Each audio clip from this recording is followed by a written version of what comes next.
Vemuri Kaveri private travels కు చెందిన DD01N9490 number గల బస్సు గురువారం రాత్రి 10:30కు హైదరాబాద్ నుంచి బెంగళూరు బయలుదేరింది. 39 మంది పెద్దవాళ్లు, 2 పిల్లలతో పాటుగా 2 డ్రైవర్లు అందులో ఉన్నారు.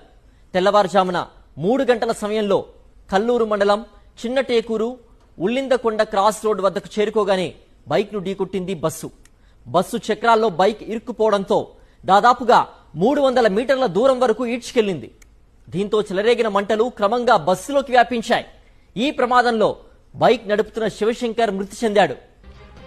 మంటల్ని గుర్తించిన డ్రైవర్ బస్సును ఆపేసి స్పేర్ డ్రైవర్ ను నిద్రలేపాడు. అందుబాటులో ఉన్న వాటర్ బబుల్తో మంటలు ఆర్పేందుకు వారిద్దరూ కలిసి ప్రయత్నం చేశారు. కానీ అప్పటికే బస్సు ముందు భాగం పూర్తిగా కాలిపోయింది. అప్రమత్తమైన ప్రయాణికులు హాహాకారాలు చేస్తూ బస్సు అద్దాలు పగలగొట్టారు. మరికొందరు ఎమర్జెన్సీ డోర్ బద్దలు కొట్టారు. స్థానికులు సైతం వారికి సహాయం చేయడంతో 19 మంది బయటపడ్డారు. క్రమంగా వ్యాపించిన మంటలు బస్సును చుట్టుముట్టడంతో పూర్తిగా దగ్ధమైంది.